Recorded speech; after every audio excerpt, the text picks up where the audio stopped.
Family কার্ডের বিরুদ্ধে মানে বিএনপি যে ফ্যামিলি কার্ডের কথা বলছে তার বিরুদ্ধে তীব্র ক্ষোভ দেখিয়েছেন জামায়াত আমির। এই ক্ষোভ দেখানোর মাধ্যমে তিনি তার অজান্তেই দুটো বার্তা দিয়ে দিয়েছেন যেগুলো তার বিরুদ্ধে যাবেই। উনি কি বলেছেন আমি আমার এই ভিডিও শেষে দিয়ে রাখবো, আপনারা দেখবেন আশা করি। তিনি বলেছেন, আমি একটু মুখেই বলি, সেটা হচ্ছে তিনি বলছেন এক হাতে ফ্যামিলি কার্ড দিচ্ছেন, আরেক হাতে মায়েদের গায়ে হাত, মা শব্দটা ব্যবহার করছেন মানুষের আবেগে সুরসুরি দেওয়ার জন্য, আমরা বুঝতে পারছি। তারপর তিনি বলছেন রাখ তোদের ফ্যামিলি কার্ড। উনি তুই তোকারি করছেন ইদানিং, প্রচুর তুই তোকারি করছেন। ওনার এতদিন আমরা তাকে যেভাবে চিনতাম, তার মানে সেটা একটা মুখোশ ছিল। আসল ডাক্তার শফিক আসলে এখন বেরিয়ে আসছে। রাখ তোদের ফ্যামিলি কার্ড। ক্ষুব্ধতা আসলে কী বার্তা দেয়? জামাত নারীদের উপরে হামলা হচ্ছে, কোনো জায়গায় এই ধরনের হয়তো কিছু সত্যতাও আছে।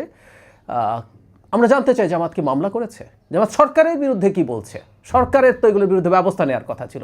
আমরা প্রায় দেখেছি জামাত এবং এনসিপির পক্ষ থেকে কোথাও কোনো অনিয়ম হলে বিএনপিকে দায় দাও, অথচ যেগুলো ঠেকানোর দায়িত্ব সরকারের, যে সরকারকে আমরা টাকা পয়সা দিয়ে পুষি, তার বিরুদ্ধে কোনো কথা নেই। ডক্টর শফিকের তো উচিত ছিল ডক্টর ইউনূসের বিরুদ্ধে খানিকটা রাগ হওয়া, বিষদগার না হলেও তাদের তো তলে তলে খাতির আছে, কিছু অন্তত লোক দেখানোর জন্য হলেও করার কথা ছিল। এগুলো ঠেকাচ্ছে না কেন যদি হয়ে থাকে? আর যা হয়েছে একটা দুটোকে সারা দেশব্যাপী হয়েছে, এভাবে প্রেজেন্ট করার চেষ্টা করছেন তারা। তো যে বললাম বার্তার কথা, প্রধান বার্তাটা পরে আসছি। অপ্রধান মানে কম গুরুত্বপূর্ণ যে বার্তা, এটারও গুরুত্ব খুব কম যে তা না, খেয়াল করব আমরা। আমি কিছুদিন আগেই, 2 দিন আগেই একটা ভিডিওতে বলেছি যে উনি উত্তেজিত হয়ে পড়ছেন। তার এই উত্তেজিত হয়ে পড়া বোঝা যাচ্ছে তিনি মাঠে যে পরিস্থিতি দেখছেন সেটা তাদের অনলাইনে যে বাবল তৈরি করেছিলেন ওভার দ্য ইয়ার্স, এবং শেষে গত শেখ হাসিনার পতনের পর সেটা আসলে কার্যকর ক্ষেত্রে কিছুই না। আমরা ফান করে বলি বটের তো ভোট নেই, এটা উনি টের পাচ্ছেন, এবং সম্ভবত যতটা খারাপ ভেবেছেন পরিস্থিতি তার চাইতে অনেক বেশি খারাপ। তাই তিনি মেজাজ ধরে রাখতে পারছেন না, তিনি উত্তেজিত হয়ে পড়ছেন, এটা আমরা বলতেই পারি। এইটা একটা দিক।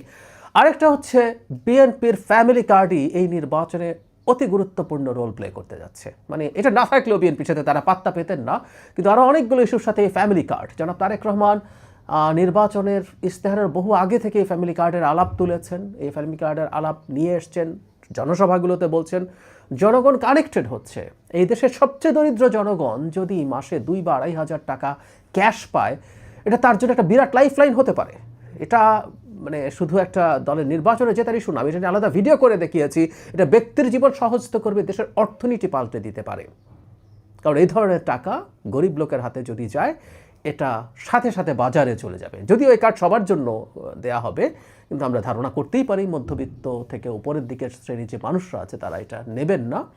বাকিরা যারা নেবেন তারা এটা খরচ করে ফেলবেন। এটা একটা বিরাট মাল্টিপ্লায়ার এফেক্ট হবে অর্থনীতিতে, বিরাট চাহিদা তৈরি হবে, এবং সেটার জন্য প্রচুর ব্যবসা, প্রচুর শিল্পায়ন হবে, কোনো সন্দেহ নেই।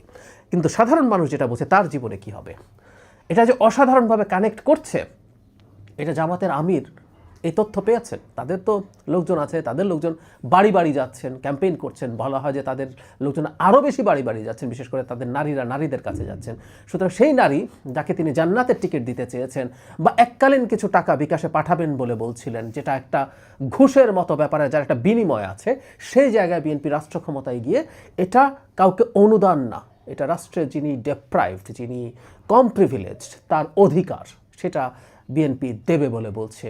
এটা মাসের পর মাস, বছরের পর বছর তারা পেয়ে যাবেন, এটা কানেক্ট করে ফেলছে। সুতরাং দীর্ঘদিন নারীদের ওপরে যে কাজ করেছিল জামায়াতে ইসলামী, তার নারী কর্মীদেরকে পাঠিয়ে ইমানি দায়িত্ব বলে, বেহেশতে যাওয়ার টিকিটের কথা বলে, কিছু টাকা এককালীন দিয়ে, এগুলো ফেল করছে। আমি আশা করি বিএনপিটা ধরতে পারছে, বুঝতে পারছে। বিএনপি তার ফ্যামিলি কার্ডের ক্যাম্পেইন, জনাব তারেক রহমান তো বটেই, ক্যান্ডিডেটরা ক্রমাগত বিএনপির প্রতিটা ক্যান্ডিডেটের এই ফ্যামিলি কার্ডের ক্যাম্পেইনটাকেই সবচেয়ে হাইলাইট করতে হবে। মানে তিনি লোকালি কী করবেন সেটা তো করবেনই, কিন্তু এই সুবিধাটা হচ্ছে এটা এমন একটা জাতীয় প্রোগ্রাম যেটা লোকাল ভোটাররাও বেনিফিট পাবে। অনেক জাতীয় প্রোগ্রামের বেনিফিট লোকালরা পায় না, ফলে লোকাল অনেক রকম প্রতিশ্রুতি তারা দেন। সুতরাং বিএনপির ক্যান্ডিডেটদের উচিত হবে যত বেশি সম্ভব ফ্যামিলি কার্ডের ক্যাম্পেইন বাড়ি বাড়ি নারীদের কাছে নিয়ে যাওয়া, কারণ এই কার্ড নারীদেরকে দেওয়া হবে। জামাতের সেই নারীদেরকে টার্গেট করে যা যা করা হয়েছিল, সেটা জামাতকে যতটুকু সুবিধা দিতে পারত সেটা ধ্বংস করে দেওয়ার একটা মোক্ষম অস্ত্র হতে পারে ফ্যামিলি কার্ড। তারা এটা করবেন, যে লাস্টে যে কটা দিন আছে, যত দ্রুত তারা সম্ভব সেটা করবেন, আমি এটা আশা করি। এক হাতে ফ্যামিলি কার্ড আর এক হাতে মায়ের গায়ে হাত। রাখ তোদের ফ্যামিলি কার্ড। আমার মায়ের মর্যাদার চাইতে ওই ফ্যামিলি কার্ড নস্যি। এর 2 পয়সার কোনো গুরুত্ব নাই।